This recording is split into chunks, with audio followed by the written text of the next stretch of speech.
నేను దాదాపు 30 సంవత్సరాల క్రితం యేసుప్రభుని నమ్ముకున్నానండి. వాస్తవంగా ప్రభువులో మార్పు ఏమి రాలేదు, వాక్యములో మార్పు రాలేదు, భక్తిలో మార్పు రావడం గమనిస్తున్నాం. అంతకుముందు ఎంత చక్కగా చప్పట్లు కొట్టి నాట్యమాడుతూ ఆనందిస్తూ ఎంజాయ్ చేస్తూ ఉండేవాళ్ళు ప్రభువులో. అందుకని వారి తర్వాత తరాన్ని దేవుడు బహుగా దీవించాడు, వారి పిల్లలను ఆస్వాదించాడు. ఇప్పుడు చూస్తే మీలో చాలామందిలో, మీరే కాదులేండి, చాలామందిలో ఆ ఆసక్తి, ప్రభుని ఆరాధించాలని ఆ ఆసక్తి, ఆ ఉజ్జీవం కనిపించట్లా. నాటకాలకు వెళ్ళి కూర్చుంటారు, చూశారు, సినిమా హాల్లోకి వెళ్ళి కూర్చుంటారే, అలా తయారైపోయారండి. అప్పుడు పరిశుద్ధాత్ముడు మీలో పనిచేయడు, రాలేడు లోపలికి. ఆసక్తి కలిగినటువంటి వారిలోనికి వస్తాడు ప్రభు. అమ్మా, అందుకని ఇక్కడే కాదులేండి, మీరు చర్చికి వెళ్ళినా మీటింగ్స్కి వెళ్ళినా కాస్తంత ఆసక్తి కలిగి చప్పట్లు కొడుతూ ప్రభుని ఆరాధించండి. ఏది ఒక పల్లవి నాతో కలిసి వాయిద్యాలు లేకుండా పడతారా అమ్మాయి? పాడతారా? ఏది అనండి. అందమైన పొదరిల్లు నీది, అందులోన అనురాగమున్నది. ఆసక్తి కలిగిన రెండోసారి పాడండి. అందమైన పొదరిల్లు నీది, అందులోన అనురాగమున్నది, అంతులేని త్యాగమే నీది, అవధులు లేని అనుబంధమి మనది. మీరు పాడకపోతే నేను పాడుకుని నేను సుఖం ఇందాక పాడానుగా. ఏదనండి. అంతులేని త్యాగమే నీది, అవధులు లేని అనుబంధమే మనది. ఇదన్న పాడండి. యేసయ్యా నీ ప్రేమ ఎంత మధురము, యేసయ్యా నీ కృపయే అమృతము, యేసయ్యా. ఓ, మీరు పాడుతున్నారు, మీరు కూడా చప్పట్లు కొట్టట్లేదేంటి ఇందాక? యేసయ్యా యేసయ్యా నీ కృపయే అమృతము. 9:30 అయిపోయిందమ్మా. మీకు పాటలు నేర్పిస్తే టైం సరిపోదు, కానీ చిన్న ప్రార్థన చేస్తాను. దయగలిగిన తండ్రి, మీకు వందనాలు నాయన. ఈ దాసుని ప్రయాసను, ప్రార్థనను చూశారు. ఈ రెండవ రాత్రి కూడా ఇంత ఘనంగా, మహిమకరంగా ఈ సభలో జరిగిస్తున్నందుకు స్తోత్రం. ఎవరిని మీరు బలపరచాలనుకున్నారో, ఎవరిని సరిచేయాలనుకున్నారో, ఎవరిని రక్షించాలనుకుంటున్నారో వారి ఎడల కృప చూపించి వారితో మాట్లాడి మరొక్కసారి వారిని నూతనపరచవలసిన వారిని నూతనపరచండి, ఉజ్జీవపరచవలసిన బిడ్డలను ఉజ్జీవపరచండి. మీ కార్యాలు జరిగించండి. అల్పుడును తండ్రి, ఎన్నిక లేని వాడను, నీ దాసుడునైన నన్ను కనికరించు నాయన. కృపతోను పరిశుద్ధాత్మతోను నింపి నీ పిల్లలకు అవసరమైన సంగతులు మీరు అందించమని యేసు నామమున అడుగుచున్నాను తండ్రి, ఆమేన్. ఒక్కసారి హల్లెలూయా చెబుతారా? అమ్మా, నేను క్రొత్త విషయాలేమీ చెప్పను. మీరెప్పుడు వింటున్నటువంటి వాక్యాన్నే నేను మీకు తెలియచేస్తాను. గత రాత్రి, ఈరోజు పగలు దైవజనులు మీకు మంచి విషయాలు చెప్పారు. మీలో అనేకులు విన్నారు. ఇప్పుడు నేను నా వంతు కూడా నేను 4 మాటలు మీకు జ్ఞాపకం చేస్తాను. ఒకసారి మీరు ఆలోచించండి. ఏంటంటే, ఇంత ప్రయాసపడి, ఇంత కష్టపడి ఎందుకు సభలు పెడతారు? ఎందుకు ఇలాంటి సభలు ఏర్పాటు చేస్తున్నారు? డబ్బులు ఎక్కువ ఉందా? ఒక మీటింగ్ జరిగిన తర్వాత మరలా 2-3 సంవత్సరాలు అప్పులు అయ్యేటువంటి వాళ్ళు చాలామంది పాస్టర్ గారులు ఉన్నారు. అయినా మరలా మీటింగ్లు ఎందుకు పెడతారు, మరలా ఇంత ఖర్చు ఎందుకు అంటే ఒక మాట మీకు జ్ఞాపకం చేస్తాను. మీలో ఎవరైనా పొలం పండించిన వారు ఉంటే చేతులు ఎత్తండి. పొలం పండించినటువంటి ఇంత ఊరిలో ఏంది ఇద్దరే ఎత్తారు, ఇక అలా ఉంది. ఇద్దరు ఎత్తారు పొలం పండించిన వాళ్ళంటే ఇంత మీటింగ్లో. రైతుకి పేకాట కంటే, డ్రగ్స్ వాడేవాడి కంటే, పిచ్చి త్రాగుబోతు కంటే, ఎదవ ఏసాలేసే వ్యభిచారి కంటే ఇంకా బలమైన వ్యసనం ఒకటి ఉంటుంది రైతుకి. అదేం వ్యసనం అంటే, ఈ సంవత్సరం లాస్ వస్తే నెక్స్ట్ సంవత్సరం వేయకూడదు అనుకుంటాడు. లాస్ వచ్చిన రోజు ఏ ఫిబ్రవరిలోనో జనవరిలోనో ఆ ధాన్యం అమ్ముకుంటాడు కదా, లాస్ వచ్చింది, అప్పులకు పోతాయి, రూపాయి మిగలదు, అప్పులు మిగులుతాయి. చాకీని పోగా అప్పులు మిగిలింది, ఇక వేయకూడదు పొలం దీంతో అనుకుంటాడు. ఫిబ్రవరి అయిపోయింది, మార్చి అయిపోయింది, ఏప్రిల్ అయిపోయింది, మే కూడా అయిపోయింది. మే నెలాఖరికి వచ్చరికి అందరు పొలాలు దున్నుతుంటారు. మళ్ళీ అటు ఇటు తిరిగి ఏం చేయాలి అర్థం కాక మళ్ళీ 4 ఎకరాలు కౌలు కన్నా తీసుకుందామని, ఉన్నదో 1 ఎకరం 6 ఎకరం కాక మళ్ళీ 4-5 ఎకరాలు కౌలుకు తీసుకొని మరలా ఎప్పుడు మామూలుగానే పొలం దున్నుతుంటే ఇప్పుడు ఎలా ఉంటుందంటే, బాగా తాగుపోతాడు ముందు, అప్పుడే మందు పోసి తాగుతున్నాడు అనుకోండాడు. ఈడు నాకు కూడా కొంచెం వేయరా తర్వాత సంగతి వేసుకుంటాడు. పేకాట ఆడేటువంటి వాడు 2 ముక్కలేస్తుంటే ఆడు కూడా కూర్చుంటాడు, వెళ్ళి మానేసినోడు కూడా అక్కడికి వెళ్ళకూడదు. అలాగునే అది ఎంత కుతో పొలం వేయటం కూడా అంతే కుతి. అప్పులవు నువ్వు చావు, ఆడు మళ్ళీ వచ్చే సంవత్సరం పొలం వేయాల్సిందే. అందుకనే ఇంతమంది బ్రతికిపోతున్నాం ఆ రైతును బట్టి. కానీ ఈ దేశం రైతును పట్టించుకునే విషయంలో జీరో అని చెప్పక తప్పదు. రైతు విషయంలో ఈ దేశం జీరో. హీరోలు ఎవరంటే రైతు దగ్గర కొన్నోళ్ళందరూ హీరోలే. ఆడు పెద్దోళ్ళు అయిపోతారు, విమానాల్లో తిరుగుతాడు. రైతు మాత్రం దరిద్రుడై కూర్చుంటాడు. ఏ నాయకుడు కూడా వారిని పట్టించుకోరు. నాకు తెలుసు వాళ్ళను మోసం చేసినంతగా ఈ దేశం మరి ఏ వర్గాల వాళ్ళు ఉన్నటువంటి వారిని కూడా మోసం చేయటం లేదు, చేస్తుంది, ఇంకా చేసింది. ఎందుకంటే భవిష్యత్తులో మీరు గమనించండి, ఇక విత్తనాలు విత్తేటువంటి వాడు తగ్గిపోతున్నారు. ఇప్పటికే 1,00,000 ఎకరాలు ఖాళీగా ఉంది. తెలుసా మీకు ఆ విషయం? 1,00,000 ఎకరాలు ఖాళీగా ఉంది. నేను పొలం పండిస్తే నా కొడుకు నెక్స్ట్ తరం ఇక పొలం పండించడానికి ఇష్టపడట్లేదు, ఎందుకంటే లాస్ వస్తుంది కాబట్టి. అది ఎంత కుతంటే ఏ విధము చేతనైనా పొలం పండించాలని. అవును, వాక్యం చెప్పమంటే పొలం దగ్గరికి వెళ్ళాడేంది మ్యాచెస్ అన్నా అనే కదా ఇప్పుడు ఆలోచిస్తున్నారు మీ మేధావ క్రైస్తవులందరూ కలిసి. నేను చెప్పేది కూడా వినండి, హల్లెలూయా చెప్పాలి. ఒక దైవజనుడు కూడా విత్తనాలు విత్తడానికి రైతు ఎంత తపన పడిపోతాడో పొలం పండించాలని, ఒక దైవజనుడు కూడా అప్పులైపోయి మీటింగ్ పెట్టిన తర్వాత విమర్శలు ఎదురై, మీటింగ్లు పెట్టిన తర్వాత చాలా కొన్ని సంఘాల్లో డ్యామేజ్లు జరుగుతూ ఉంటాయి. ఎలాంటి డ్యామేజ్ జరుగుతుందో చెప్పనా? ఒక వర్గం తయారైంది అక్కడ, నాకు పాటలు ఇవ్వలేదని. ఒక్కడికి కానీ పాటలు ఇవ్వకపోతే 10 మందిని ఒక వర్గం చేస్తాడు. ఏంది ఆడు వాళ్ళకే ఇచ్చాడు మనకు ఇవ్వలేదు, నాకు మండింది ఆ రోజే అని ఒక బ్యాచ్ తయారైద్ది.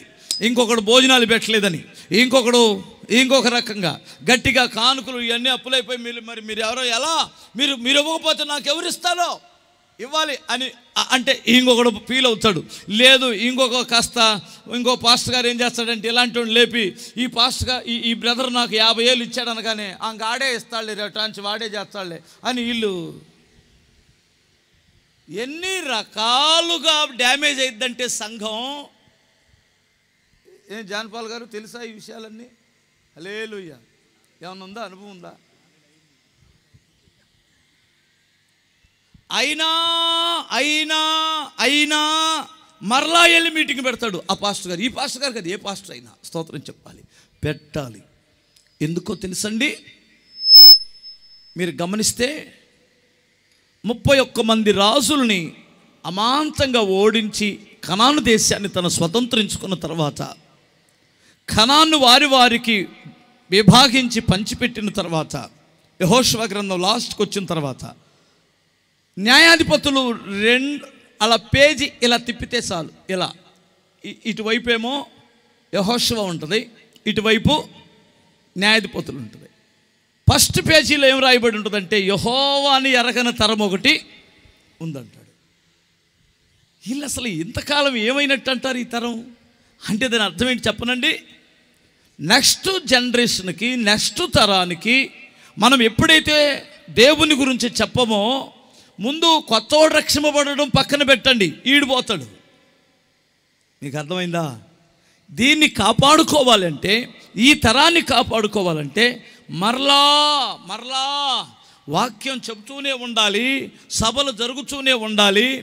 ఆ కోనేట్ల దగ్గర చుట్టుపక్కల పడుకొని ఉన్నటువంటి వారి కొరకు ఆ దేవదూత నీళ్లు కదిలించినట్లు కదిలిస్తూనే ఉండాలి. అప్పుడు మాత్రమే కొంతమంది బాగుపడుతుంటారు ఆయా వరుసలలో. ఇప్పుడు నీళ్లు కదిలించే క్రమమే ఈ మీటింగు. స్తోత్రం చెప్పాలి. మీకు అర్థమవుతుందంటారా? స్తుతి చెప్పగలరా? మేము సీనియర్ క్రైస్తవులు పాస్టర్ గారు, అసలు మేము ఇప్పుడు వాళ్ళం, మేము మళ్ళీ వెనక్కి ఎందుకు వెళ్తాం పాస్టర్ గారు, అసలు మేము అలా వెళ్ళేవాళ్ళం కాదులే పాస్టర్ గారు, అలా వెళ్ళం కానీ అమ్మగారు. ఆ పర్సెంటేజ్ తగ్గింది భక్తిలో. స్తోత్రం చెప్పాలి.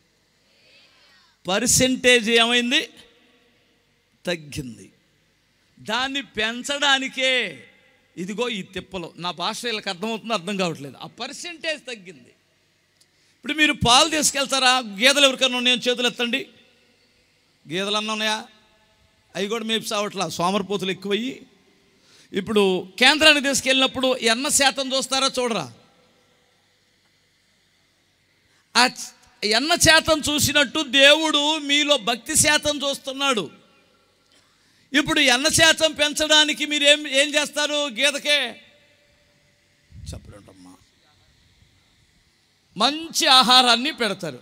పెట్టకపోతే ఎన్న శాతం తగ్గిద్ది. ఇప్పుడు మేము కూడా ఎట్లో గట్ట అయ్యగారినో ఈ అయ్యగారిని పిలిచి ఎన్న శాతం పెంచడానికి, హల్లెలూయా, మీ శాతం పెరిగితే మీ విలువ పెరిగిద్ది. దేవుని దగ్గర నుంచి మీ ఆశీర్వాదాలు వస్తాయి. మీ భక్తి శాతం తగ్గుతుందని బాధ, అంతే. చూసారా? ఇందాక నేను అటని చూస్తున్నాను, చప్పట్లు కొట్టే శాతం తగ్గింది, ఆత్మతో నింపబడే శాతం తగ్గిపోయింది. హల్లెలూయా. ఒకప్పుడు అన్ని భాషలతో మాట్లాడుతూ మేము ఆరాధన ఆపినా మీరు ఆపినలు కాదు. ఇప్పుడు మేము పాట పాడటాను కానీ మేము ఎగరటమే కానీ మీరు ఎగరట్లేదు, సావట్లేదు. ఆడ మీరు ఎక్కడైనా చూడండి, ఆరాధన చేసుకునేటువంటి వాడు ఆడు అన్ని భాషలు మాట్లాడుకొని అందరు మెలకుండా ఉన్నారండి, ఆడు మెలకుండా ఉంటాడు కాసేపు అయిన తర్వాత. అంతేగాని అంతకుముందు ఏం ఆపినిచ్చాడు కాదు వాళ్ళు. మీరు గమనించండి, ఉజ్జీవం ఆ పరిశుద్ధాత్ముడు ఎప్పుడైతే పక్కకి వెళ్ళిపోతున్నాడో అక్కడ మహిమ తగ్గుతుంది, దేవుని కార్యాలు చూడలేకపోతున్నాం. అందుకు ఇంకొకసారి కదిలించడానికి సభలో, అంతేగాని డబ్బులుండి కాదు, ఇంకొకటి కాదు. కానీ ఇంకొక మాటతో చెప్పాలంటే, నేను చెప్పేటప్పుడు మీరు కొంచెం మిమ్మల్ని కొంచెం సిద్ధపరచడానికి ఈ తిప్పలని పడుతున్నాను నేను. హల్లెలూయా, స్తోత్రం చెప్పగలరా? ఇంకోసారి చెప్పండి. అన్ని దానముల కంటే అన్నదానం మిన్న అంటాడు ఒకడు. ఇంకొక ఆయన ఏమంటాడంటే అన్ని దానాల కంటే వస్త్రదానం మిన్న అంటాడు ఇంకొక ఆయన. ఏది పంచోడు అంటాడులేండి. అన్ని దానాల కంటే రక్తదానం మిన్న అంటాడు ఇంకొక ఆయన. వినాలి, అన్నదానం ఒక్క పూట నిన్ను బ్రతికిస్తుంది. వస్త్రదానం నీ ఒంటిని 1 సంవత్సరం కాపాడుతుందేమో, ఆ వస్త్రాలు జాగ్రత్తగా వాడుకుంటుంది.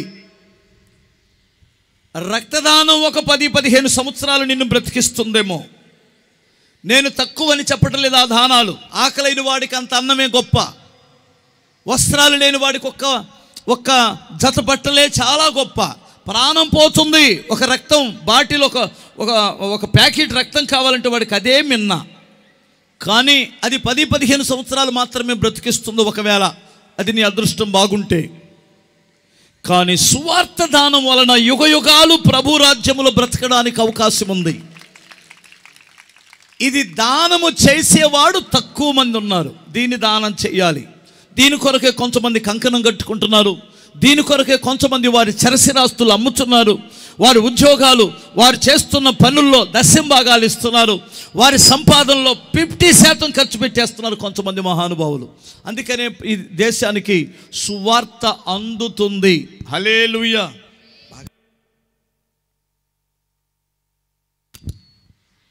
బిగ్గరగా స్తోత్రం చెప్పగలరా? మీకు నా భావన అర్థమవుతుందా? బాధ అర్థమవుతుందా? మీరు ఇంత చక్కగా కూర్చున్నారంటే, ఈ దైవజనుడి సభలు పెట్టాడు అంటే ఎవరో దానం చేశారు డబ్బు, దానితో సువార్త దానం ఇక్కడ జరుగుతుంది. ఎందుకంటే నశించి నరకానికి వెళ్ళకుండానట్లు నిత్య జీవంలో యుగయుగాలు కూర్చోవాలన్నది దైవజనుల యొక్క కోరిక. హల్లెలూయా. మంచిది. ఇప్పుడు నేను మిమ్మల్ని చంపేయను, కానీ 4 మాటలు ప్రశాంతంగా మీకు చెప్పి వెళ్ళిపోతాను. నేను మీరు వినడానికి సిద్ధమేనా? మాట్లాడుకోరు కదా? పోతే వెనకాల ఉన్నటువంటి బిడ్డలు సెల్ ఫోన్లు ఏమైనా ఆన్ చేస్తారా? వాటి పని కాస్త పక్కన పెట్టండి బ్రదర్. ఒక్క మాట మీకు జ్ఞాపకం చేస్తాను, వినండి. ఏమిటంటే, రోమీలకు రాసిన పత్రిక 4వ అధ్యాయం 18వ వాక్యములో ఒక మాట ఉందయ్యా. నీ సంతానము ఇలాగు ఉండునని చెప్పిన దానిని బట్టి తాను అనేక జనములకు తండ్రి యగునట్లు నిరీక్షణకు ఆధారము లేనప్పుడు అతడు నిరీక్షణ కలిగి నమ్మెను. చాలు. హల్లెలూయా. ప్రియులారా, మీరు గమనించాలి. అమ్మా వినండి జాగ్రత్తగా. కొన్ని పరిస్థితులలో మన నిరీక్షణకు ఆధారమే కనిపించదు. కష్టాలలో, అప్పుల్లో, సమస్యలలో, శరీరానికి వచ్చిన అనారోగ్య పరిస్థితులలో, కుటుంబం దినదినము దిగజారుచున్న స్థితిలో అస్సలు నిరీక్షణకు ఆధారము కనిపించని సమయం ఒకటి ఉంటుంది. ఈ మనుషుడు మారుతాడు, ఈ త్రాగుబోతు మారుతాడు, లేదు ఈ కొడుకు మారుతాడు, ఈ కూతురు మారుతుంది అని మనం ఎదురు చూస్తూ ఉన్నప్పుడు కొంతకాలం అయిపోయిన తర్వాత వాస్తవంగా చెప్పాలంటే వీడు మారుతాడని నిరీక్షణ కోల్పోతాం. వాడు మారడు. అప్పుడు అసలు ఆధారము లేనప్పుడు నిరీక్షణ కలిగి నమ్మితే అది నిజమైన ఆశీర్వాదం ఆ వ్యక్తికి వస్తుంది. బిగ్గరగా స్తోత్రం చెప్పాలి. ఇక్కడ అబ్రహామును మీ ముందు ఉంచాలనుకుంటున్నాను ఈరోజు. నేను అబ్రహాము గారు ఎంత దేవుని నమ్మాడు అంటే, నేను చాలాసార్లు చెబుతున్నాను, మరలా చెబుతున్నాను. దేవుణ్ణి పిచ్చిగా తెగ నమ్మేశాడు. అంతే, యమా నమ్మాడు. మన భాషలో చెప్పాలంటే అనుమానం, సందేహం ఎక్కడ లేనంతగా నమ్మాడు. దేవుడు సిగ్గుపరచలేదు ఆయన్ని. ఒక చిన్న ఎగ్జాంపుల్ చెబుతాను మీకు. ఆయన నమ్మకంలో ఎంత బలం ఉందో, ఆయన ఎంతగా నమ్మాడో. ఆయన వయసు దగ్గర 100 సంవత్సరాలకు దగ్గరకు వచ్చింది. ఒక 2 లేదా 3 సంవత్సరాలు తక్కువ. వాళ్ళ ఆవిడికి కూడా ఒక 2 లేదా 3 సంవత్సరాలు తక్కువ 90 ఏళ్ళు వచ్చినాయి.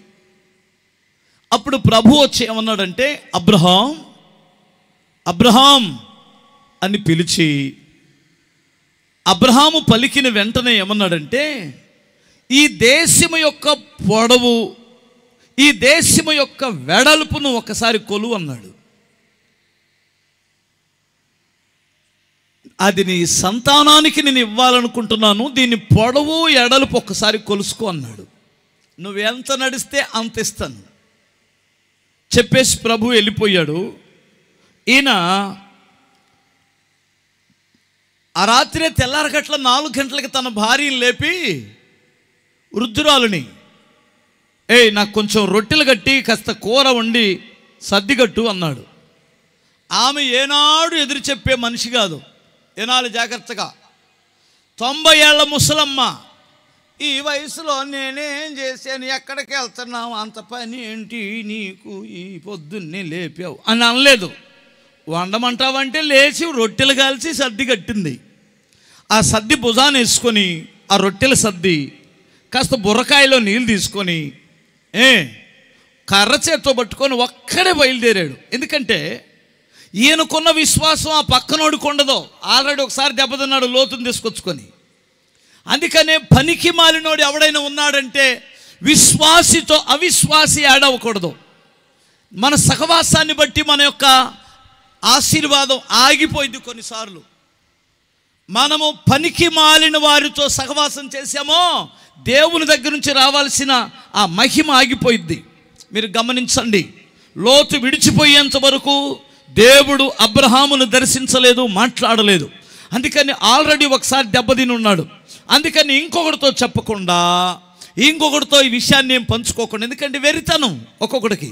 పొద్దున్నే సర్ది తీసుకొని బయలుదేరుతూ నడిచి ముసలాయన కాదు, ఎర్రటెండకి నడిచి ఎన్ని రోజులు నడిచాడో నాకు తెలియదు, మొత్తం మీద నడిచాడు.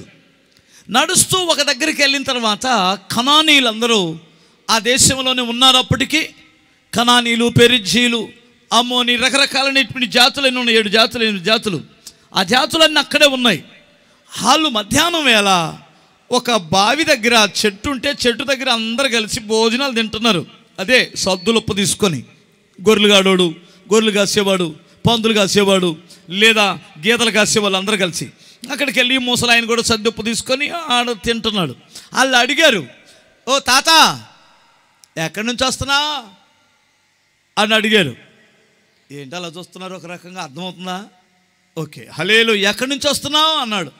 పలానా దగ్గర నుంచి వస్తున్నాను బాబు అన్నాడు. ఆయన ఎక్కడ బయలుదేరాడంటే ఆయన దక్షిణాది నుండి ఉత్తరాదికి బయలుదేరాడు. హలేలుయ. ఆయన ఉండేదేమో దక్షిణాది, ఏమన్నా వెళ్తుందేమో అటు సిరియా వైపు వెళ్తున్నాడు. దక్షిణాది పూర్తిగా ఉత్తరాదికి వెళ్తున్నాడు ఆయన. అంటే ఆ దేశం ఇలా పొడుగ్గా ఉంటుంది, ఇలా పొడుగ్గా ఉంటుంది. మన ఆంధ్రప్రదేశ్ లాగా ఉంటుంది. మన ఆంధ్రప్రదేశ్ తోక కదా, హలేలు, ఆ తోకలాగా ఉంది అది కూడా. అలా నడిచి వెళ్తున్నాడు.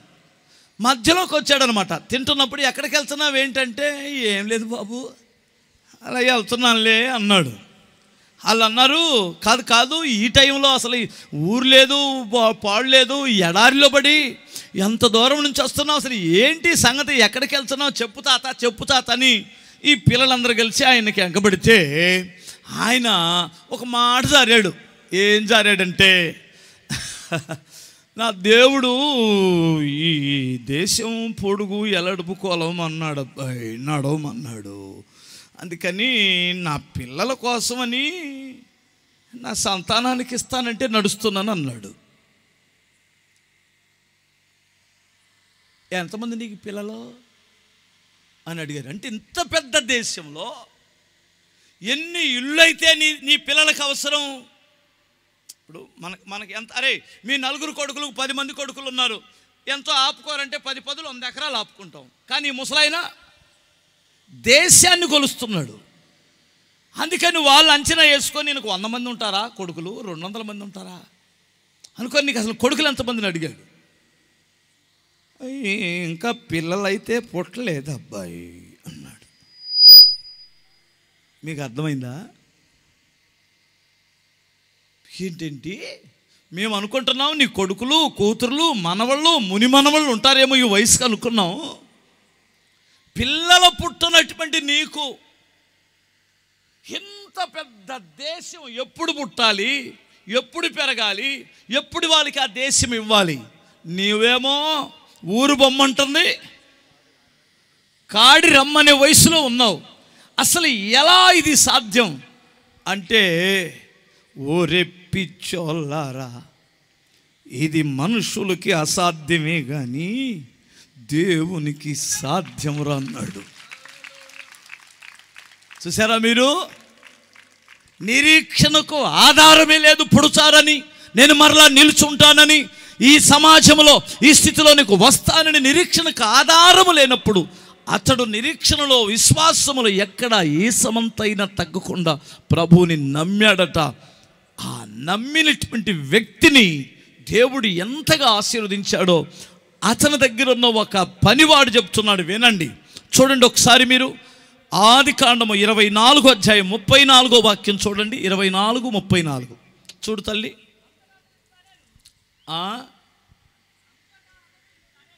అంతటా అతడు ఇట్లనెను, నేను అబ్రహాము దాసుడను, యెహోవా నా యజమానుని బహుగా ఆశీర్వదించను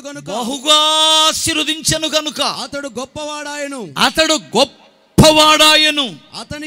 అతనికి గొర్రెలు గొడ్లు ఎండి బంగారము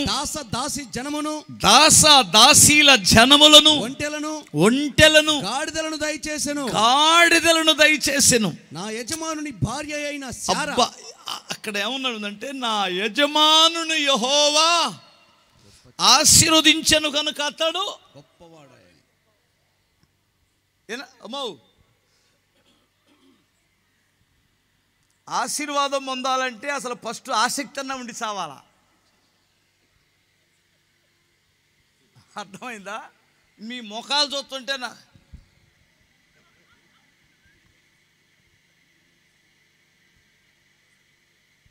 ఎలాగ ఉన్నారు? సగం దరిద్రం శాపం ఇదిగో ఇక్కడే ఉంది. ఇది మారితే మన బానిసకట్లు తెగిపోతాయి, మన దరిద్రం పోయిద్ది. అర్థమవుతుందా?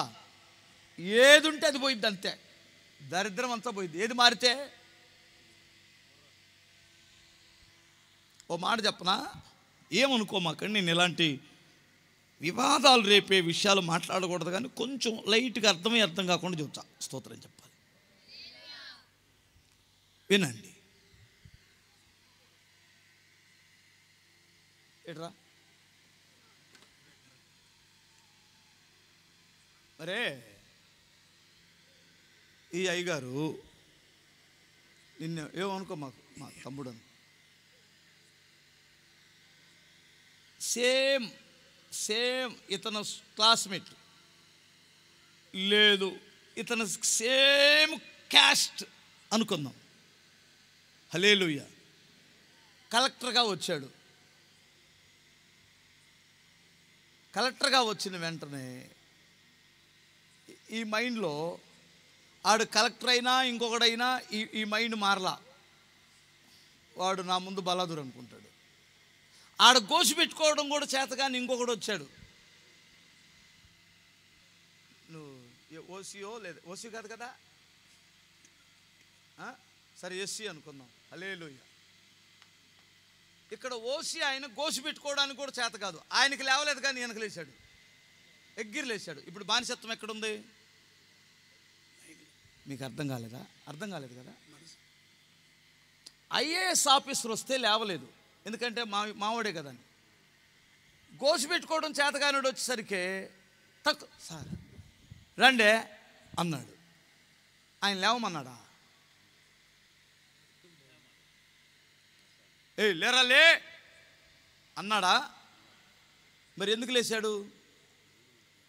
లేస్తే ఇద్దరికలే స్తోత్రం చెప్పాలి, వినాలి. అంటే ఇప్పుడు ఎక్కడుంది ఈ దరిద్రం? అస్సలు గౌరవం ఇవ్వాల్సింది ఎవరికి? ఐఏఎస్ ఆఫీసర్కి. దేవునికి స్తోత్రం చెప్పాలి. అతను చదువును బట్టి, వీళ్ళైతే తన తెలివిని బట్టి, తన హోదాను బట్టి తప్పులేదు. నేనేమంటానంటే, నేను ఊరికినే ఇలాంటి వివాద సంబంధమైన విషయాలు నేను మాట్లాడకూడదు, కానీ మీరు గమనించాలి. ఇది వాళ్ళు కూడా కోరుకోలేదు. నువ్వు లేచి నిలబడాలని, నువ్వు దండం పెట్టాలని, కాళ్ళ మీద పడాలని ఎవడో కోరుకోవట్లేదు ఇప్పుడు. కానీ నీ మైండ్ అలా ఫిక్స్ అయ్యి ఉందంటున్నాను నేను. కూర్చో బ్రదర్. హల్లెలూయా. బ్రదర్ మీకు అర్థమైంది కదండి పాస్టర్ గారు? అర్థమైపోయింది. ఓకే, ఇంకొక మాట చెబుతాను. అదేమిటంటే, దరిద్రం అనేటువంటిది ఎక్కడ స్టార్ట్ అయ్యిద్దంటే, నీ సంకుచితమైనటువంటి ఆలోచనలు, నీ తలంపులు. నేనెప్పుడు దరిద్రుడినే, నేనెప్పుడు పాపినే, నేనెప్పుడు పనికిమాలినోడినే, నీ మైండ్ అలా అయిపోయి ఆ దరిద్రపు దాని గురించే ఊహించుకుంటావు, దాని గురించి ఆలోచిస్తున్నావు, నువ్వు అలాగే ఉండిపోతావు. నేను రాజకుమారుడిని, దేవుని కుమారుడిని, నేను దేవుని ఇంట్లో ఉన్నాను, నాకు సకల ఆశీర్వాదాలు నా దేవుడు ఇస్తాడనే మైండ్తో నువ్వు బ్రతికితే అలాగూ దేవుడు నిన్ను లేపుతాడు పైకి. హల్లెలూయా. మీరు అర్థం కావట్లేదు. ఉన్నదానిలో హోందతనంగా కూర్చోవాలి, ఉన్నదానిలో. ఇప్పుడు దాని గురించి ఇప్పుడు నేను చెప్పాలనుకుంటున్నాను. స్తోత్రం చెప్పాలి. ఒక్క దేవుడి దగ్గర తప్ప నువ్వెక్కడ కూడా అంటే నిన్ను నువ్వు తక్కువ అంచనా వేసుకోవద్దు అంటున్నాను నేను. హల్లెలూయా. ఈ అబ్రహాము ఒక్కడ యేసుప్రభు నమ్ముకుంటే, ఆ యేసుప్రభు దగ్గరికి వచ్చినటువంటి వ్యక్తిని జక్కయ్య దగ్గరికి వచ్చరికి ఒక మాట చెబుతాను మీకు. ఇతడును అబ్రహాము కుమారుడే అన్నాడు. నా కుమారుడు అనే దానికంటే ఇతడు అబ్రహాము కుమారుడు అన్నాడంటే విశ్వాసులకు తండ్రి అయిన అబ్రహాము సంతతి అంటే ఆ విశ్వాసమునకు ఇడు వారసుడు అని చెప్పాడనమాట. అలాంటి వాడికి రక్షణ వస్తుంది, అలాంటి వాడికి ఆశీర్వాదం వస్తుంది, అలాంటి వాడు గొప్పవాడు అవుతాడు. దీనికి అబ్రహాము సంగతి ఈ రాత్రి నేను 6 విషయాలు నేను మాట్లాడుతాను. హల్లెలూయా చెప్పగలరా? ఇలాంటి ఒక్క వ్యక్తిని గొప్పవాడైన తర్వాత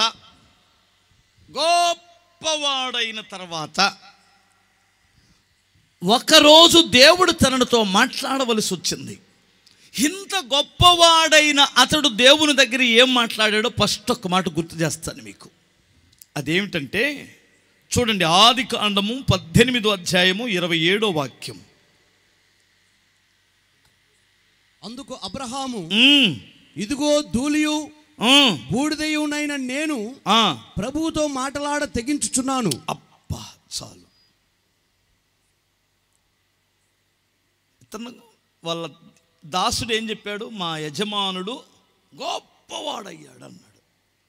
అక్కడ ఏవే విషయంలో గొప్పవాడాడు? అతని దగ్గర జనం ఉన్నారు, జనబలం ఉంది, గొర్రెలు, ఎడ్లు, ఎద్దులు, బంగారం అన్నీ చెప్పాడు. అన్నీ ఉన్నాయి. ఇంకా అతను ఒక సామంత రాజు.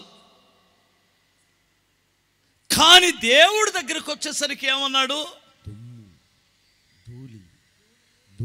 దుమ్ము ధూళిని అన్నాడు. ఆహా. నిన్ను గురించి నువ్వు అసలు ఏమనుకుంటున్నావు? ఏంటి నీ చూపులో ఉన్న అర్థం? ఒక్కొక్కడు బాడీ కదలికల్లోనే గర్వం కనపడిద్ది. వాడు క్రైస్తవుడే, పైకి విశ్వాసాన్ని గురించి మాట్లాడతాడు, నిరీక్షణ గురించి మాట్లాడతాడు, తగ్గింపును గురించి మాట్లాడతాడు. అతను బాడీ కదలికల్లో కనపడిద్ది ఆ అహం. గర్వం అనేటువంటిది నీ నోట్లో నుంచి రావాల్సిన అవసరం లేదు, నీ నడకలో కనిపించింది అంటాను నేను. బ్రదర్ మీరు నిజమా కాదా? హల్లెలూయా. ఆవిడ ఆదమరిసి నడిచేటప్పుడు చూడాలి ఆ నడక. ఖచ్చితంగా ఆ బాడీ కదలికలలో మన అహం కొట్టొచ్చినట్టు కనపడిద్ది. దేవునికి ఇష్టము లేనిటువంటిది ఏమిటంటే అహం ఇష్టం ఉండదు. గుర్తుపెట్టుకోవాలి. హల్లెలూయా. నువ్వు క్రైస్తవుడివి, దేవుడు నిన్ను గొప్ప చేయాలనుకుంటున్నాడు. దేవుడు గొప్ప చేయాలనుకుంటే నువ్వు అదో పాతాళములో ఉన్నా నిన్ను ఆకాశం మట్టుకు లేపగలడు, పాతాళములో ఉన్నవాడిని కూడా లేపగలడు. అది దేవునికి ఉన్న శక్తి. ఈడు వ్యర్థుడు అనుకుంటే వాడిని తీసుకెళ్ళి పైన కూర్చోబెడతాడు. హల్లెలూయా. కానీ నువ్వేం చేయాలి చెప్పండి? చెప్పరేంటమ్మా? ప్రభువా, నేను దుమ్ముని ధూళిని అన్నాడు. స్తోత్రం చెప్పాలి.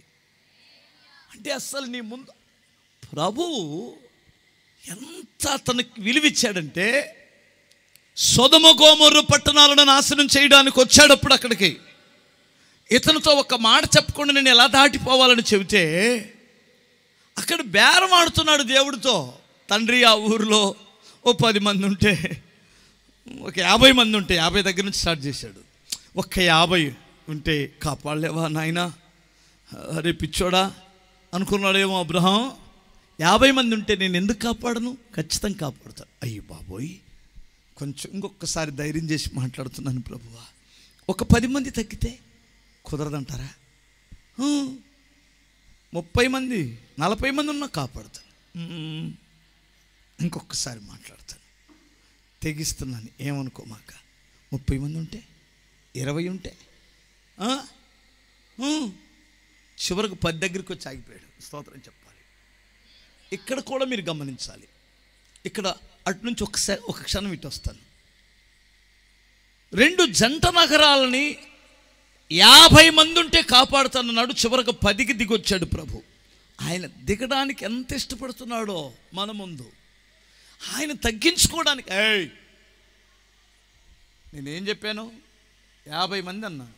మళ్ళా బేరాలాడతావు అనలేదు. ఎంత మంచివాడంటే దేవుడు. అక్కడ 10 మంది ఉంటే ఆ పట్టణాన్ని కాపాడుతానన్నాడు. అక్కడ 10 మందిని కూడా రక్షించలేని ఒక నిష్ప్రయోజకుడైన నీతిమంతుడు ఒకడున్నాడు. నిష్ప్రయోజకుడైన నీతిమంతుడని ఎందుకు అంటున్నానంటే, నీతిమంతుడే, విశ్వాసం ఉన్నటువంటి వాడే, ఉపయోగము లేనివాడు. అలాంటి వాడు ఉన్నా ఒకటే, చచ్చినా ఒకటే కదా. భార్యను రక్షించుకోలేదా? పిల్లలను రక్షించుకోలేదా? ఇంటి పక్కనోడును కూడా రక్షించుకోలేదా? కానీ అతని గురించి ఏమంటాడు దేవుడు? నీతిమంతుడు. ఏం నీతిమంతుడు? ఈ నీతిమంతుడు సంఘానికి ఒక్కొక్కడు వస్తాడు, ఉపయోగం లేనోడు, స్థలం దండగా 10 సంవత్సరాల నుండి గజాలు పెరిగిపోతున్నాయి రేట్లు కొనాలంటే. ఏమండి, అందరూ గజంలో కూర్చుంటే వీడికి 3 గజాల స్థలం కావాలా? రూపాయికి పనికిరానటువంటి వాడు. మిమ్మల్ని కాదు బాబు, నేను. ఉపయోగము లేని నీతిమంతుడు, ఉపయోగము లేని విశ్వాసి, వేస్ట్ గాడు. ఇలాంటి వాడి కొరకు ఒక ఆయన బ్రతిమలాడుతున్నాడు దేవుని దగ్గర. ఆయన ఆ క్రమంలో అంటున్నాడు, దుమ్మును ధూళినైన నన్ను ఒక్కసారి మాట్లాడడానికి తెగిస్తున్నాను అన్నాడు. ఇప్పుడు నిన్ను గురించి నువ్వేమనుకుంటున్నావు ఒకసారి నాకు చెప్పు. స్తోత్రం చెప్పాలి. అబద్ధం ఆడకుండా చెప్పండి, అబద్ధం ఆడకుండా చెప్పండి. కొంచెం కానీ డబ్బుంటే ఎంత పెద్ద పెద్ద మాటలు మాట్లాడతామో, అవునా కాదా? కాస్తంత డబ్బుండి 1 లక్ష రూపాయలు సంపాదించగలిగినోడైతే నెలకి, ఆ అమ్మాయి పేదరాలైతే కరెక్ట్గా చెప్పవే, అసలు నేను నిన్ను చేసుకోవచ్చా? మా అమ్మ చెప్పింది కాబట్టి చేసుకున్నా, మా నాన్న చెప్పింది కాబట్టి చేసుకున్నాను నిన్ను. నువ్వు నా పని అదృష్టం, నీ అదృష్టం అలా కలిసి వచ్చిందని అంటాడు. ఎంత గాయపరిచినట్లు ఆ అమ్మాయిని, అవునా కాదా? ఏమే కుంటిదానా, అసలు నేను చేసుకోవచ్చా? నువ్వు కుంటిదానంటే ఇప్పుడు కాళ్ళు వస్తాయా? సరే కొంచెం నల్లగా ఉందనుకో, ఏమే ఖరీదానా, నిన్ను చేసుకోవచ్చా? నేను ఇంత తెల్లగా ఉన్నాండి. నువ్వు 100 సార్లు నల్లదానా ఖరీదానా, ఇదే భాష బాగుంటుంది, అది ఘాటుగా ఉంటుంది. నువ్వు ఖరీదానా అంటే ఎప్పుడైనా ఎర్రగైద్దా? ఈ పనికి మాలినాడు జీవితకాలం అంతా గాయపరుస్తుంటాడు, అవునా? కాస్త కానీ ఏం కాస్తంత కానీ తెల్లగా ఉందనుకో, వాళ్ళ ఆయన్ని పట్టుకొని అసలు నాకు మంచి సంబంధాలే వచ్చింది, ఏం చేస్తావు? మనసులో ఉన్నాడు ఒకడు, చేసుకుంది ఇంకొకడిని. ఒక్కొక్క ఆమె అంటుంది, ఏమనుకుంటున్నావు? ఇంకొకడు అంటాడు, కాస్తంత ప్లాట్లు అమ్మి డబ్బులు వచ్చినాయి, కాస్తంత వాళ్ళ తాత సంపాదించిన డబ్బులు వచ్చినాయి, ఆడి సెంటరే చిట్టికెలేసి. నేను అంటాను, ఒక్క మాట చెబుతా, నేను ఈ ప్రపంచ పటములో అంటే ఈ శూన్యంలో భూమిని వేలాడదీసాడన్నాడు కదా, అంత బంతి, అంతే కదండి, అంత బంతి. ఇంత బంతిని 3/4 వంతు నీళ్లు పోతే 1/4 వంతే కదా భూమి ఉంది, అది ఎంత ఉంటుందంటారు? అంత ఉంది. ఏది ప్రపంచం అంత ఉంటే సముద్రాలు పోను, భారతదేశం ఎంత ఉంటుందంటారు అందులో ప్రపంచ పటంలో? ఇదిగో అరంగుళంలో మీ ప్రకాశం జిల్లా ఎంత, ఆంధ్రప్రదేశ్ ఎంత, ఆంధ్రాలో ప్రకాశం జిల్లా ఎంత, ప్రకాశం జిల్లా అనేది ప్రకాశం జిల్లాలో పొదిలి ఎంత కనపడిద్దా? పొదిల్లో ఇదేం పేట? ఏబిఎం కాంప్లెక్సా? కాంపౌండ్. ఇందులో నీ ఇల్లు ఎంత? కాంపౌండ్ ఎంత? నీ ఇల్లు ఎంత? ఇంట్లో నువ్వు తిరిగేది ఎంత? నువ్వెంత ఉన్నావు ఇంతకీ? చీమ ఉచ్చబోతే ఎంత ఉండదో అంత కూడా, దాని చిటికంత కూడా ఉండవు. ఏమనుకో మాకు, నాకు ఇలాంటి మాటలే వస్తాయి. దీనికి దేవుడి దగ్గర యేసు ప్రభుని రమ్మను.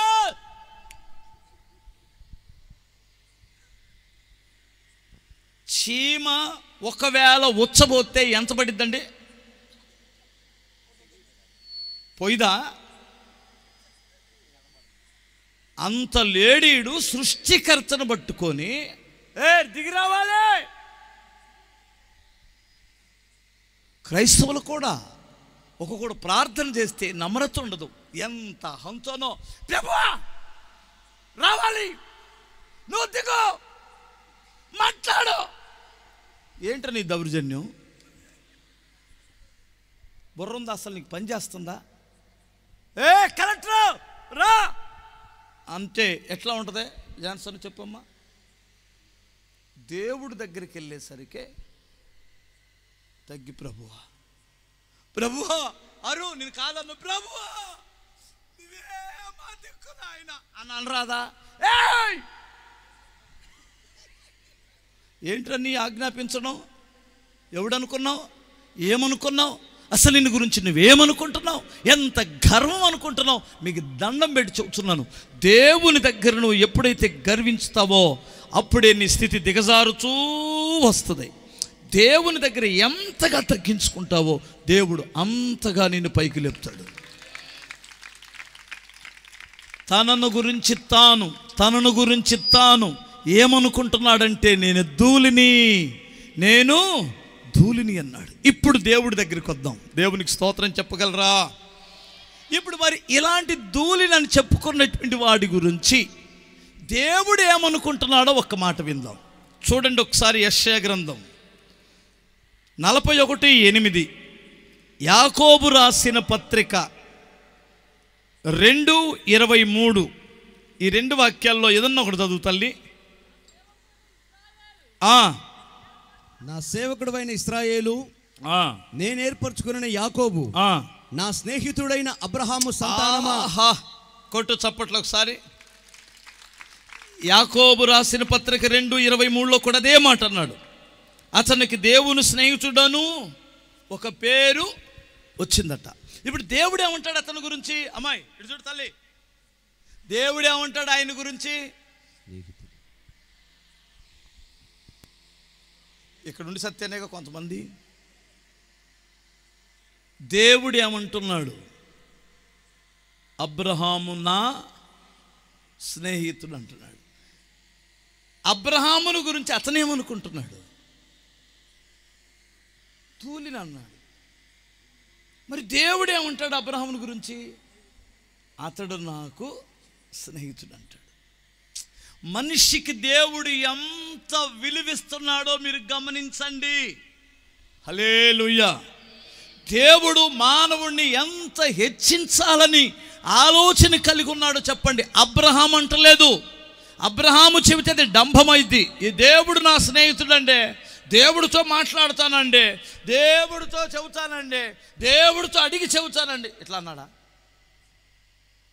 మనోళ్ళు ఎన్ని అబద్ధాలు ఆడతారంటే పచ్చి అబద్ధాలు ఆడుతున్నాడు. అటు వెళ్ళేవాడు ఇటు తిరుగుతాడు.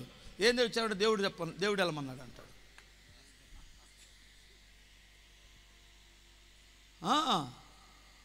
ఇంకా ఆయనకి పని పాట ఏమీ లేదు. అది కదా, ఆ ఇంటికెళ్ళు కరెక్ట్గా దొరికిద్ది నీకు, ఈ ఇంటికెళ్ళు కరెక్ట్గా దొరికి చెబుతాడండి దేవుడు. అదేందో దేవుడు చెప్పాడు ఎక్కడికి వెళ్ళమని? పేద ఎదవరాలింటికి. అక్కడ భోజనం లేదు, వారికి పెట్టరా, నువ్వు వెళ్ళి అక్కడుండి నేను ఆశీర్వదిస్తానన్నాడు. అలాగ చెబుతాడు దేవుడు, అంతే కదా. ఆ వాగులోకి వెళ్ళి ఊరు విడిచిపెట్టి కెరెతు వాగు దగ్గర ఉండమన్నాడు, వెళ్ళాడు. ఇలా దేవుడు ఏదో ఒక డిఫరెంట్ అయిన గొప్ప కార్యాలు చేయడానికి పంపిస్తాడు, అంతే కదా. పొద్దుగూకులు ఉద్యోగస్తులు ఇంటికి వెళ్ళమంటాడా? డబ్బులున్న వాళ్ళ ఇంటికి వెళ్ళమంటాడా దేవుడు? ఏమిటి ఈ అబద్ధాలు ఏంటి? నాకు అర్థం కాదు.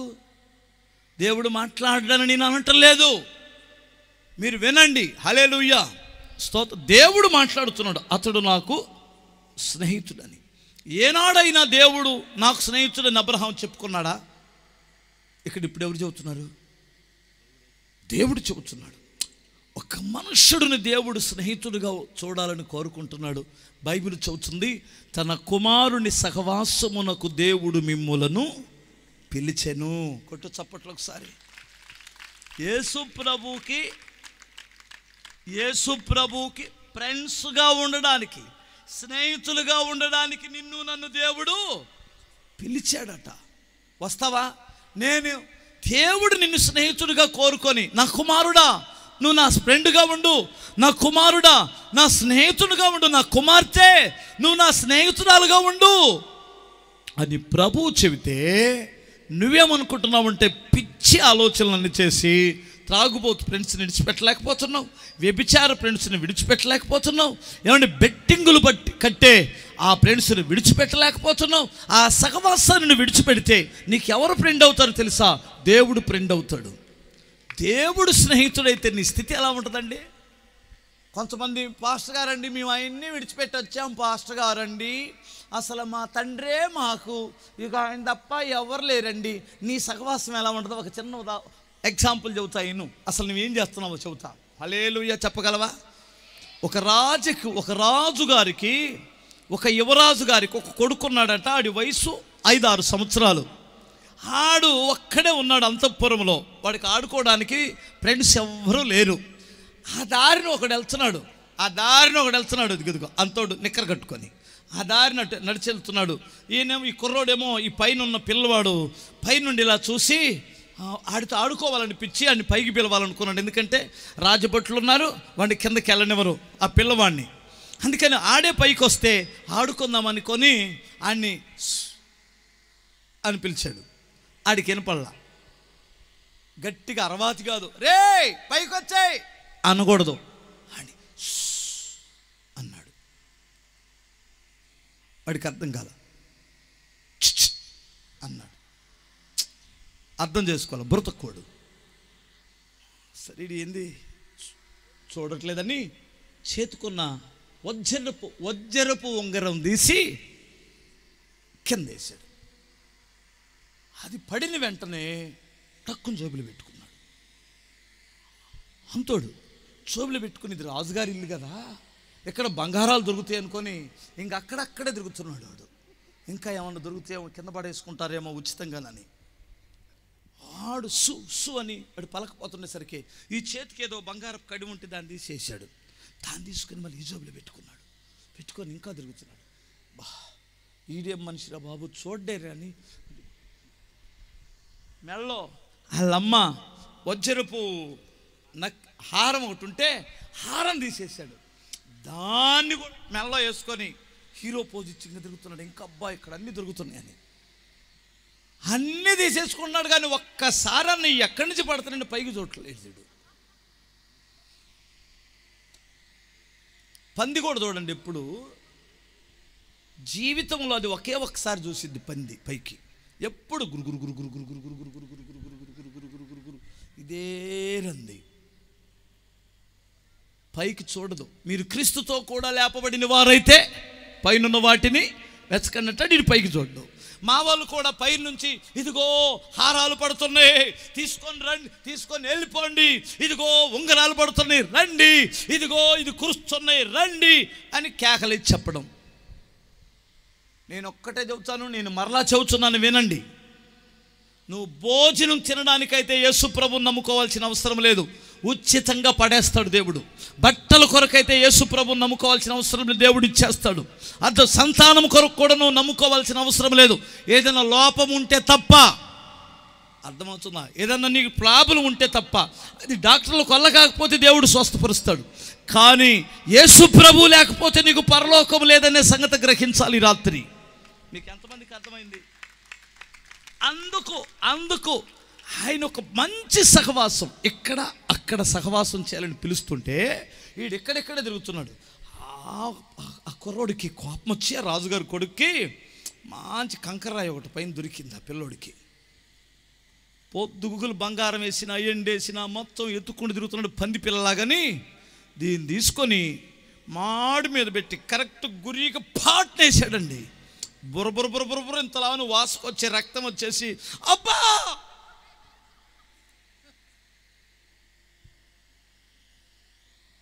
పనికి మాలినాడు, పైకి రా అన్నాడు. మీకు అర్థమైందా? ఎప్పుడు చూసాడు అటు? మాడు పగిలినప్పుడు. అదేనమ్మా ఐసీలో చేరినప్పుడు. ఐసీలోకి వెళ్ళిన తర్వాత పాస్టర్ గారికి చెప్పండి 24 గంటలు గడిస్తే కానీ చెప్పరంట ఏ సంగతి. పిల్లలు జాగ్రత్త అమ్మాయి. అప్పుడు చూస్తాడు ఇటు పైకి. అప్పుడు దాకా చూడ్డు. పడేసినవన్నీ ఎవరు అనుకున్నావు? నీ ఉన్న ఇల్లు ఎవడ పడేశాడు చెప్పరండి. ఉన్న ఇల్లు ఎవడ పడేశాడు? ఆయనే. నీ ఉద్యోగం ఎవడ పడేశాడు? ఆయనే. తిరుగుతున్నావుగా సింగారించి అవన్నీ ఎవడిచ్చాడు? ఆయనే. ఇప్పుడైనా నువ్వు సృష్టికర్త వైపు తిరిగి చూస్తే ఆయన సన్నిధిలో నువ్వు మారు మనసు పొంది బాప్తిసం తీసుకొని ప్రతిరోజు లేచిన వెంటనే ప్రభుతో కొంత సమయం మాట్లాడి ప్రభుతో సహవాసం చేసి ఆయన సంఘములను చేర్చబడితే దేవుడు కోరుకుంటున్నాడు, ఆయన సాక్ష్యమిస్తాడు, నీవు నాకు స్నేహితుడివి. అబ్రహాముకు ఒక్కడికే సొంతం కాదు ఆయన స్నేహం. ఇప్పుడు కొత్త నిబంధన సంఘానికి వచ్చిన తర్వాత తన కుమారుడికి సహవాసమునకు నిన్ను నన్ను పనికి మాలినటువంటి మనలందరూ కూడా దేవుడు పిలిచాడట. ఆయన సిగ్గుపడట్లేదు. సృష్టికర్త అయిన దేవుడు. నువ్వు సిగ్గుపడుతున్నావు. నువ్వు ప్రభు దగ్గరికి రమ్మంటే మేము మా కులంలో ఒప్పుకోరు అన్నయ్య. ఆ దేవుడి దగ్గరికి వెళ్తే ఏంటమ్మా నీ కులం? బొందల గడ్డలలో ఏ కులస్తులు కులిపోతున్నారు చెప్పాలి. ఎవరినైనా అదే సమాధిలో పెడతారు కదన్నా. అందరు కులిపోవటమే కదా, అవునా కాదా? చచ్చిన తర్వాత ఏ కులస్తున్నైనా ఏమంటారు చెప్పండి? శవం. కలెక్టర్ గారు చచ్చిపోతే ఏమంటారు? శవమే. హల్లెలూయా. మరి ఏంటి ఇలా బిల్డప్? నాకు అర్థం కాదు. నేను చెప్తున్న మాటలు మీ గుండెల్లో వేదన కలిగించవచ్చు, గాయం అవ్వచ్చు. నేను మీ అందరికి మనవి చేసేది ఏమిటంటే దేవుడి కంటే గొప్పవాడు ఎవరున్నారు? ఆయన నిన్ను స్నేహితురాలుగా పిలుస్తున్నాడు, స్నేహితుడిగా పిలుస్తున్నాడు. నా బిడ్డ నువ్వురా. నరేంద్ర మోడీ గారు మనకి ఎవరికైనా ఫ్రెండ్ అయితే ఆగుతామా? స్తోత్రం చెప్పగలరా? నరేంద్ర మోడీ గారు నీకు ఫోన్ చేసే స్థితి వస్తే ఎలా ఉంటుంది? నీవు ఆయనకి ఫోన్ చేసి సార్ టిఫిన్ చేశారా సార్, గుడ్ నైట్ సార్ అని చెప్పగలిగిన స్థితి ఉంటే అసలు పట్టుకుంటారు వీళ్ళని. ఇప్పుడు మనకు అవకాశం సృష్టికర్త ఇచ్చాడు. అసలు ఎవరు గొప్పండి బాబు? మీకు ఆయన విలువ తెలీదా? మీకు కనపడట్లేదు అనుకుంటున్నారు. ఆయన అంత గొప్ప దేవుడు. ఆయన నిన్ను ఫ్రెండ్గా ఎంచుకున్నాడు. స్తోత్రం చెప్పాలి. అబ్రహామును సామాన్యమైనటువంటి భక్తి కాదండి, ఆయనకు సంతానం. మనం ఆయన గురించి ఏమనుకున్నాడు? అబ్రహాం తన గురించి ఏమనుకున్నాడు? దేవుడు ఏమైనా ఇచ్చాడు సాక్ష్యం ఆయన గురించి? స్నేహితుడు. వాళ్ళ ఆవిడ ఏమంటుందో అబ్రహాం గారిని చూస్తారా? 3వ అధ్యాయం 6వ వాక్యం పేతురు రాసిన పత్రిక. వాళ్ళ ఆవిడ ఏమని పిలుస్తుందో చూడండి. ఆమె ఏమనుకుంటుందో. అమ్మా బాబు శారా అబ్రహాముని యజమానుడని పిలుచుచు నోరారా యజమానుడా అని పిలుస్తుందట. అతనికి లోబడి ఉండండి. యజమానుడని పిలవడానికి పిలిపించుకుంటే సరిపోయిద్దా? ఆమె దృష్టిలో ఈయన ఎవడో యజమానుడే కదా. ఆమె దృష్టిలో ఈయన ఎవరో యజమానుడు. యజమానుడు అంటే సమస్తమును ఆమెను పరిపాలన సమర్థవంతంగా పరిపాలన చేసేవాడు. తన్ని పరిపాలన చేయడం కాదు. హల్లెలూయా. మనం వెళ్ళేటప్పుడు వాళ్ళంతటికి వాళ్ళు లేచి వందనాలన్నా అనాలి. వందనాలు చెప్పవేరా హామాన్ గాళ్ళలాగా. వందనాలు వాళ్ళు లేచి వందనాలు చెప్పాలనిపించుకోవాలి. అయ్యా ఆయన మహారాజు బాబు, మంచోడు అయ్యా, మహానుభావుడు బాబు అని అనిపించుకోవాలి. అలాగే ఒక కుటుంబంలో ఒక భర్త ఉన్నాడు అంటే ఆ భర్త ఆ భార్య ఎలా చూస్తుందంటే ఒక గొప్ప ఉన్నత స్థానంలో చూస్తుంది ఆయనని. అంటే దాని అర్థం ఏమిటంటే, అమ్మ వినండి జాగ్రత్తగా, పేకాటకి వెళ్ళడం, అందుకనే ఆమె యజమానుడా అని పిలుస్తుంది. బెట్టింగులు కట్టడం, అందుకని యజమానుడా అని పిలుస్తుంది. మనుషులు దరిద్ర తాగుబోతులతో కూర్చొని అర్ధరాత్రి దాకా తాగి తందనాలు ఆడడం. మీకు అర్థమవుతుందా? అలాంటి వాడికి ఎవడు భయపడ్డ ఇక్కడ స్తోత్రం చెప్పాలి. పొద్దున ఒక అబ్బాయి వచ్చాడు నా దగ్గరికి. దాదాపు 20 సంవత్సరాల నుంచి ఆ అమ్మాయిని పిచ్చి కొట్టుడు కొడుతున్నాడు. భరిస్తుంది, ఓర్చుకుంటుంది. అసలు ఎంత మనిషి అంత అయిపోయింది. ప్రభువుని నమ్ముకోబట్టి ఆడు బతికిపోయాడు. పొద్దున వాళ్ళ అన్నదమ్ములు తీసుకొని ఆయన్ని తీసుకొని ఆమెను తీసుకొని వచ్చారు.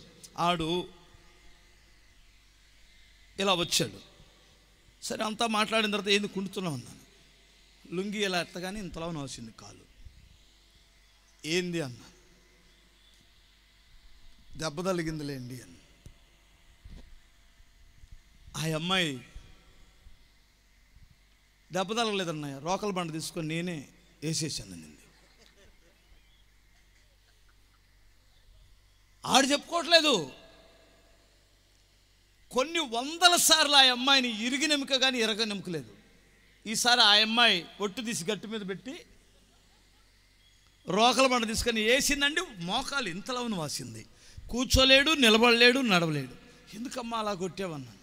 అన్నయ్య నేను ఒక నిర్ణయానికి వచ్చాను అన్నయ్య, కాళ్ళు 2 ఎరగొట్టేసి ఇంట్లోకి వచ్చిపెట్టి అన్నం పెడదాం అనుకుంటున్నాను. ఎంత ఇసుకుపోయిందంటే వాడొక్కడే తాగడు, ఊళ్ళో వాళ్ళందరిని తీసుకెళ్ళి తాపిస్తాడు, బెట్టింగ్లు కట్టేస్తాడు, రూపాయి ఇంట్లో ఉంచడు. ఆడి దగ్గర డబ్బులు లేవనుకోండి, అనరాని మాటలని నువ్వు ఎట్లాగైనా సంపాదించుకొని రా, నేను తాగేస్తానంటాడు.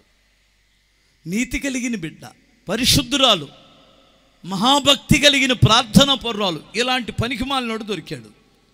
వినండి, ఇతను చూసేవాళ్ళు ఏమనుకుంటారంటే భర్తకు లోబడాలి అమ్మాయి అని అంటారు. లోబడడం అంటే తంతే లోబడిద్దా భార్య? చెప్పాలి, వినాలి మీరే. 2 సార్లు కొడితే కుక్క కూడా ఏమైద్ది? మీ ఇంట్లోకి వచ్చి పిల్లి వచ్చిద్దా? నువ్వు కర్ర తీసుకోగానే పువ్వు అని పారిపోయిద్దా? నువ్వు వాకిటి దగ్గర కూర్చున్నావంటే ఎగ్గిరి నీ ముఖం మీద దూకి నీ ముఖం మీద కరిసి వెళ్ళిపోయిద్ది. అది దానికి ఇంకెటు వెళ్ళకపోతే నీ జాతర చేసిద్ది. వినాలి.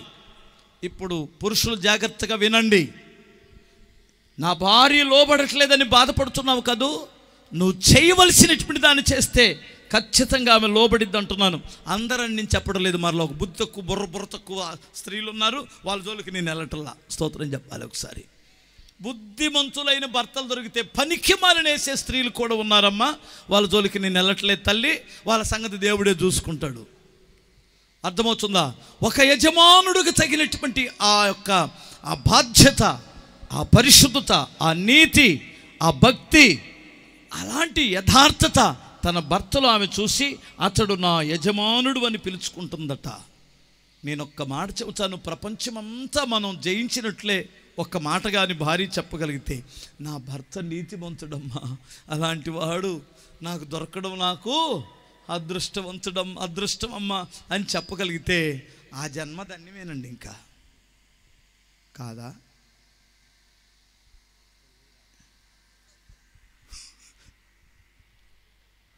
హల్లెలూయా చెప్పగలరా?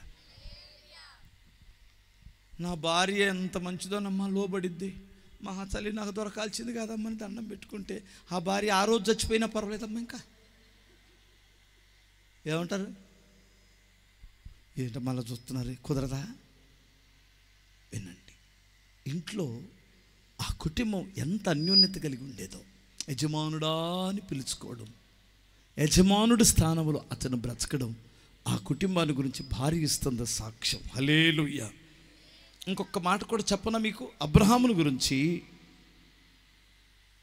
మన ఇరుగు పొరుగు వాళ్ళు ఉంటారుగా, మన ఇంటి పక్కన వాళ్ళు ఉంటారుగా, బంధువులు, రక్త సంబంధులు, ఇంటి ముందోడు, ఇంటి పక్కనాడు మనల్ని గమనిస్తున్నారుగా. వాళ్ళు ఏం సాక్ష్యం ఇస్తున్నారో 21వ అధ్యాయం ఆదికాండం 22వ వాక్యం చూడు తల్లి.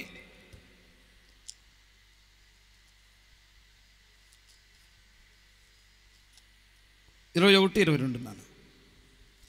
ఆ కాలమందు అబీమెలెకు అతని సేనాధిపతి అయిన ఫికోలును అబ్రహాముతో మాట్లాడి, నీవు చేయు పనులన్నిటిలోనూ దేవుడు నీకు తోడై ఉన్నాడు గనుక. అబ్బా, ఎవరు చెబుతున్నారు ఈ మాట? ఒక అన్యుడు చెబుతున్నాడు. చప్పట్లు కొట్టు ఒకసారి. దేవునికి స్తోత్రం.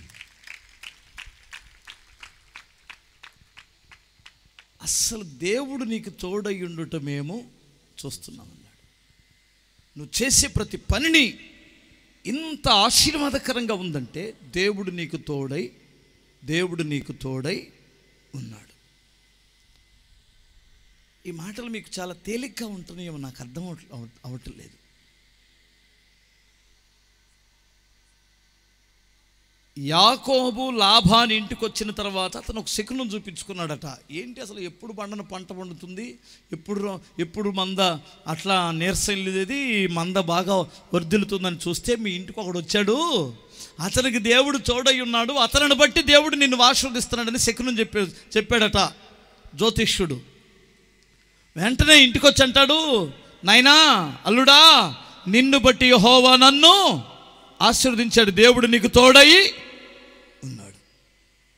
యోసేపు పోతిఫర్ ఇంట్లో ఉంటే పోతిఫర్ ఏమంటాడంటే, నిన్ను బట్టి దేవుడు నన్ను ఆశీర్వదించాడు, ఎందుకంటే దేవుడు నీకు తోడై ఉన్నాడన్నాడు. ఇక్కడ ఒక అన్యుడు తన చుట్టుపక్కల ఉన్నటువంటి వ్యక్తులు అబ్రహామును గురించి ఏమంటారంటే, దేవుడు నీకు తోడై ఉండుట మేము చూసామన్నారు. అమ్మ, అర్థమవుతుందా తల్లులారా? దేవుడు మీకు తోడున్నాడని ఎంతమంది నమ్ముతున్నారు? ఇంటి పక్కన ఏమని చెబుతున్నారా? చెప్పాలి మరి. ఆ మనుషుడికి యెహోవా తోడై ఉన్నాడు, స్తోత్రం చెప్పాలి. అతడు చేసేదంతయు సఫలమవుతుంది, విఫలమవుతుంది. అతనికి దేవుడు తోడున్నాడు, అతనితో దేవుడు ఉన్నాడు, అతను జోలికి వెళ్ళకూడదు. ఏమంటారు మీరు? నువ్వు దేవుని సన్నిధిలో వాక్యానికి నువ్వు లోబడితే దేవుడు నీకు తోడై ఉంటాడండి. ఆయన చిత్తానికి నువ్వు లోబడితే దేవుడు నీతోనే ఉంటాడండి. పరిశుద్ధత కలిగి బ్రతకగలిగితే ఆయన నీతో ఉంటాడండి. యథార్థత నీలో ఉన్నట్లయితే దేవుడు నీతో ఉంటాడండి. ఉంటాడా? ఉండరా? ఉంటారు. నమ్ముతున్నారా? హల్లెలూయా. నువ్వెవ్వరికి భయపడవలసిన అవసరం లేదు, దేవుడు నీకు తోడై ఉన్నాడు. నేను చాలా కాలం క్రితం ఒక చిన్న సాక్ష్యం విన్నాను. ఒక అమ్మాయి వాళ్ళ బంధువులు, ఆమె ఇట్లాగే ఇక్కడ కొన్ని ఇళ్ళు ఉంటాయండి, 1 కిలోమీటర్లో లేదంటే 1/2 కిలోమీటర్ల అవతల మరి కొన్ని ఇళ్ళు ఉన్నాయి. ఆ 1/2 కిలోమీటర్ అవతల వాళ్ళ బంధువులు ఉంటే అక్కడికి వెళ్ళి పలకరించి వస్తుంది ఒక యవనస్తురాలు. వచ్చేటప్పుడు ఆ చెట్ల మధ్యలో, ఆ 1/2 కిలోమీటర్ మధ్యలో చెట్లు ఉన్నాయి గుబురుగా.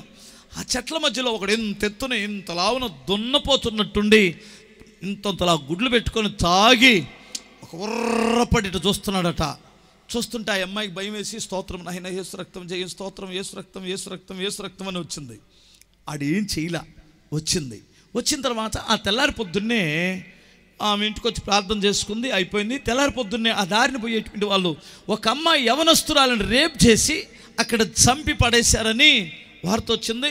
ఈ అమ్మాయి కూడా అందరూ వెళ్తున్నారని ఏం కూడా వెళ్తే, ఈమె ఎక్కడి నుంచి దాటుకుంటూ వచ్చిందో ఆ చెట్ల మధ్యలోనే ఒక అమ్మాయి రేప్ చేయబడి చచ్చిపోయింది.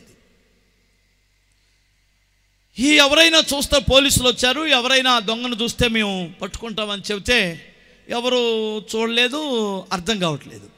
ఈ అమ్మాయి ఏమందంటే, ఏది రాత్రి ముందుగా వచ్చింది చూడండి ఆ అమ్మాయి, ఇక్కడ కానీ ఎవరైనా నాకు దొరికితే మాత్రం రాత్రి ఒకడు ఉన్నాడండి, ఒక దొంగ, వాడిని నేను చూస్తే మాత్రం గుర్తుపడతానని చెప్పింది.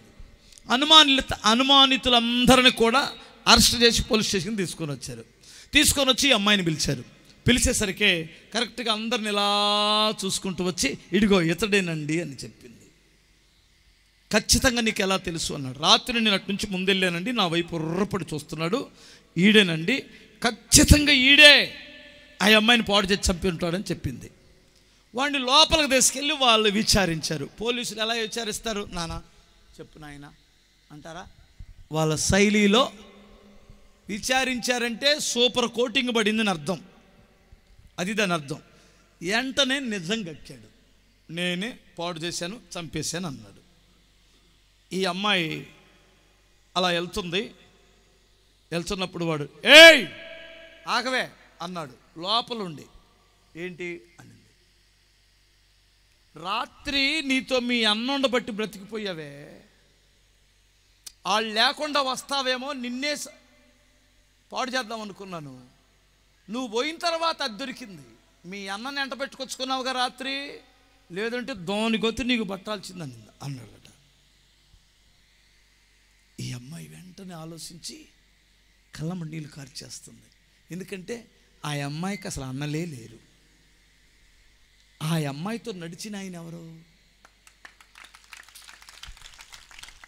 అమ్మాయితో నడిచిన ఆయన ఎవరు?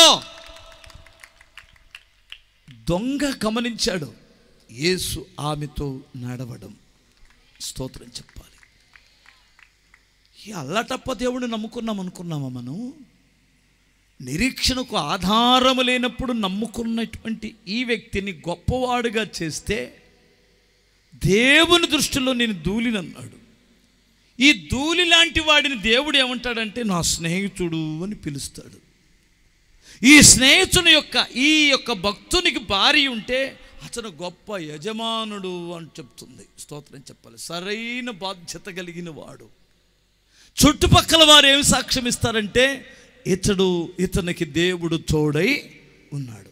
దేవుడు తోడున్నటువంటి వాడికి ఎవడైనా వచ్చి బ్రతకగలడా? అతన్ని ఎవడైనా దూషించి బ్రతకగలడా? నిన్ను దూషించిన వారిని నేను నిన్ను శపించిన వారిని నేను శపిస్తానన్నాడు. అంతే కదండి. దేవుడు తోడున్నాడు. నువ్వు అనుకుంటున్నావు నేను అనామకుడిని, నేను ఒంటరి వాడిని, నాకెవరూ లేరండి, నా అన్నదమ్ములు కూడా పట్టించుకోరండి, నేను ఒంటరిదానినండి. ఎందుకు అనుకుంటున్నావు? దేవుడు నీకు తోడున్నాడు. నువ్వు నమ్మిన దేవుడు అంత శక్తి గలవాడని గ్రహించు. హల్లెలూయా. ఇక్కడే 23వ అధ్యాయం 6వ వాక్యములు ఇంకొక మాట చదువుతాను, త్వరగా ముగించేస్తాను, 2 లేదా 3 నిమిషాల్లో. చూడమ్మా, 23:6. నీవు మా మధ్యన మహారాజువై ఉన్నావు. తన తోటి వ్యాపారస్తులు కావచ్చు, తమ సమకాలికులు కావచ్చు, ఏమంటాడండి? హేతు కుమారులు, అయ్యా నీవు మా మధ్యన మహారాజువై ఉన్నావు. తమ్ముడు, ఏంటి సాక్ష్యం? ఒకసారి ఆలోచించండి. మనం ఎప్పుడు చూడు మన పాస్టర్ గారులు అయితే 500 రూపాయలు అక్కడ కానుకిస్తున్నారనుకుంటే 450 రూపాయలు ఛార్జీ పెట్టుకొని ఇల్లు వస్తాడు. ఉదయం వెళ్ళి సాయంత్రం దాకా గొల్లైపోయి సాయంత్రానికి వచ్చేసి అమ్మా అయిపోయిందమ్మ ఎర్రటెండలో. వీడి మీద కానీ దేవుని కృప లేకపోతే ఎండ దెబ్బ తగిలిందనుకో ఇంకొక 1000 రూపాయలు పోతాయి. అడుగురికి అక్కడ బట్టలు ఇస్తున్నారనుకుంటే వెనకొచ్చి ముందు వెళ్తావేంటి అంటాడు. అన్నం పెడుతున్నారంటే అబ్బా ఎన్ని చెప్పకూడదు. నేను మన ముందున్న భక్తులు సేవకులు ఒక్క జత పట్టలుంటే, ఒక్క చీర ఉంటే పాస్టమ్మ గారికి ఆ దొడ్లోకి వెళ్ళాం స్నానం చేసిన దాకా ఉండి ఆ చీర ఉతికి మళ్ళీ పాస్టర్ గారికి ఇస్తే ఈ పాస్టర్ గారు ఆ దడి మీద బొడి మీద ఆరేసి అది ఆరిన దాకా ఉండి మళ్ళీ పాస్టమ్మ గారికి ఇచ్చిన దాకా లోపల ఉండేదంట.